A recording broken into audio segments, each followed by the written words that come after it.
बघा आपण आता इयत्ता 5वी स्कॉलरशिप बुद्धिमत्ता मधील समसंबंध नावाचा घटक पाहत आहोत. ठीक आहे. बघा तर समसंबंध येण्यासाठी तुम्हाला काय काय माहित असणं गरजेचं आहे. बघा सगळे लक्ष फळ्यावर असावं. इकडे तिकडे पाहू नका. लक्ष द्या. लक्ष दिलं तर तुम्हाला लवकर समजेल. आणि कारण महत्वाचं आहे. उत्तर आता 4 पर्यायपैकी कोणतं तरी उत्तर असणार आहे, परंतु ते उत्तर का आलं, बाकीची 3 उत्तर का नाहीत हे तुम्हाला जोपर्यंत समजणार नाही तोपर्यंत तुम्हाला हा घटक समजलाय असं म्हणता येणार नाही. आणि जर हा तुम्हाला घटक व्यवस्थित समजायचा असेल तर तुम्हाला काय आलं पाहिजे, तर मराठीमधील समूहदर्शक शब्द असतील, जोड शब्द असतील, घरदर्शक असतील, पिल्लूदर्शक शब्द, अलंकारिक शब्द, शब्द समूहाबद्दल एक शब्द, दिनविशेष म्हणजे कोणत्या दिवशी, म्हणजे आपण नाही का शिक्षक दिन किती 65 दिवस असतो, ते दिनविशेष सुद्धा माहित असणं गरजेचं आहे. नंतर बुद्धिमत्ता पाहत असताना अजून तुम्हाला कशाची गरज आहे, तर भूगोल म्हणजे तुमचा परिसर अभ्यास नावाचा घटक आहे. आता मला भूगोल आहे का तुम्हाला परिसर अभ्यास, तर काय नाव पुस्तक आहे तुमच्या, परिसर अभ्यास, बरोबर.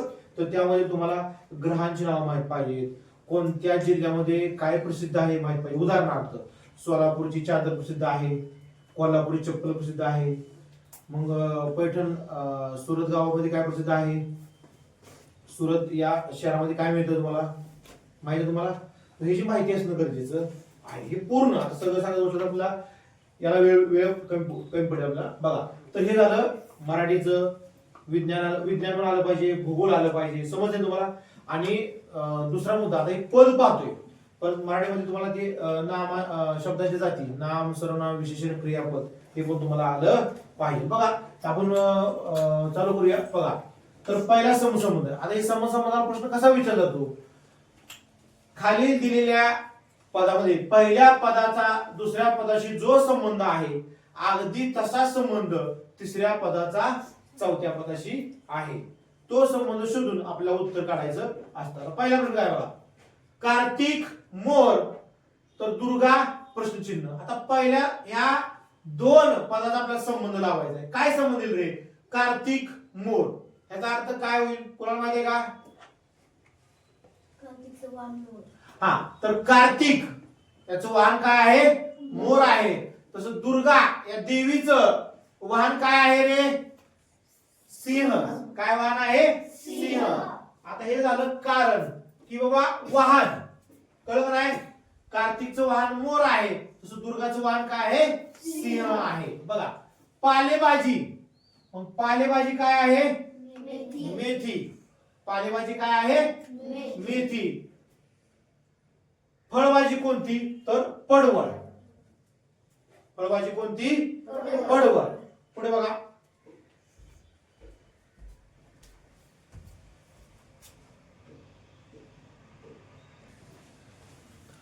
पहा आपण कोणत्या प्रश्नामध्ये आलो होतो, पालेभाजी. पालेभाजी ज्या भाजीला पाला असतो, म्हणजे थोडक्यात काय, ज्या भाजीच्या पाल्याची आपण भाजी करतो त्याला पालेभाजी. मग मेथीच्या पण मेथीच्या पाल्याची भाजी करतो ना, बरोबर ना. तसं फळभाजी कोणती, तर पडवळ.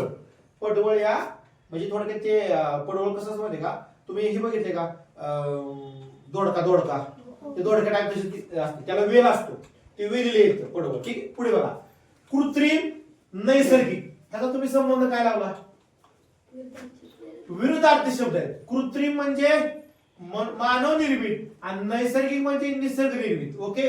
तसं लघुचं विरुद्धार्थी काय येईल, गुरु. बरोबर. नंतर 5 सप्टेंबर शिक्षक दिन, म्हणजे ह्याचा संबंध काय, तर 5 तारखेला 5 सप्टेंबरला शिक्षक दिन असतो, तर 11 मेला कोणता दिन असतो, राष्ट्रीय तंत्रज्ञान दिन असतो. ठीक आहे. मग हुतात्मा दिन कधी असतो हे पण माहित पाहिजे. शिक्षक दिन कधी असतो, शिक्षण माहित पाहिजे. आता शिक्षक दिन 11 नोव्हेंबरला असते. शिक्षण दिन 11 नोव्हेंबरला.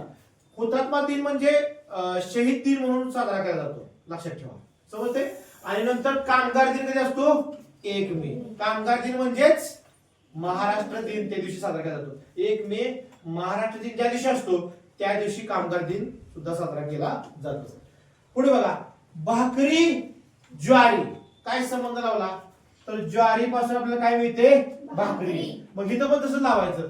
कशापासून लोणी मिळतं? दूध. म्हणजे दुधापासून काय मिळतं? लोणी मिळतं. आणि हा 2021 ला पेपरला आलेला प्रश्न आहे, ध्यानात ठेवा. नंतर त्याचा हे काय आहे? सर्वनाम आहे. मग त्याचा हे सर्वनाम आहे. मग हुशार काय आहे? विशेषण. हुशार काय आहे? विशेषण. नामाबद्दल विशेष माहिती सांगणाऱ्या शब्दाला विशेषण म्हणतात. नाम म्हणजे थोडक्यात नाव. कोणत्याही दृश्य, अदृश्य, सजीव, निर्जीव यांच्या ठेवलेल्या नावास नाम असे म्हणतात. क्रिया विशेषण म्हणजे काय? क्रियेबद्दल विशेष माहिती सांगणाऱ्या शब्दाला क्रिया विशेषण म्हणतात. आणि क्रियापद म्हणजे काय? वाक्याचा अर्थ पूर्ण करणाऱ्या क्रियावाचक शब्दाला क्रियापद असे म्हणतात. साप्ताहिक आठवडा त्याचा संबंध काय आला तुम्ही सांगा? साप्ताहिक आठवडा. हा, म्हणजे दर आठवड्याला प्रसिद्ध होणाऱ्याला काय म्हणतात?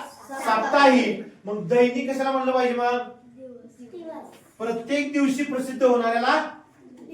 हा, मग प्रत्येक दिवशी प्रसिद्ध होणाऱ्याला दैनिक म्हणायचं. महिना, दर महिन्याला प्रसिद्ध होणाऱ्याला मासिक म्हणतात. इथं महिना दिले. दशक म्हणजे काय? दर 10 वर्षाच्या कालावधीला दशक म्हणतात. लक्षात ठेवा. आणि वर्ष म्हणजे काय? दरवर्षी साजरा करणारा. सांगा रे, दरवर्षी साजरा करतात तो दिन कोणता असतो?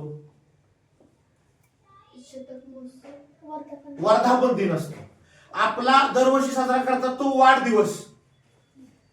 मग आपला वर्धापन दिन का नाही म्हणून? आपलं बघा ना, तुम्ही काय म्हणता सर की दरवर्षी साजरा करतात तो दिन वर्धापन दिन, पण आपला काय असतो? वाढदिवस. असं का? तर ज्या संस्थेची, एखाद्या म्हणजे घटकाची स्थापना झाली असेल, स्थापना, त्याचा वर्धापन दिन असतो. आपली का स्थापना झाली का? नाही ना. म्हणून लक्षात तुमच्या फरक आला. पुढे कर्मवीर भाऊराव, ह्याच्यावर तुमच्या लक्षात काय आलं? भाऊराव पाटलांना कर्मवीर ही पदवी दिलेली आहे. मग तसं बिरसा मुंडा यांना कोणती पदवी दिली आहे? जननायक. अगदी बरोबर आहे. मग ह्याच्यावर तुम्हाला काय गोष्टी माहित पाहिजेत? जसं लोकमान्य कोणाला म्हटलं जातं? बाळ गंगाधर टिळक यांना. महर्षी कोणाला म्हटलं जातं? धोंडो केशव कर्वे. असं शरीर आहे. असे तुम्हाला जे काय घटक आहेत हे चारही पण घटक समजले पाहिजे. चारही पर्याय समजले. ठीक आहे, सर्वांना समजलं? व्यवस्थित समजलं? पुन्हा सांगू? समजलं? ठीक आहे, लिहून घ्या.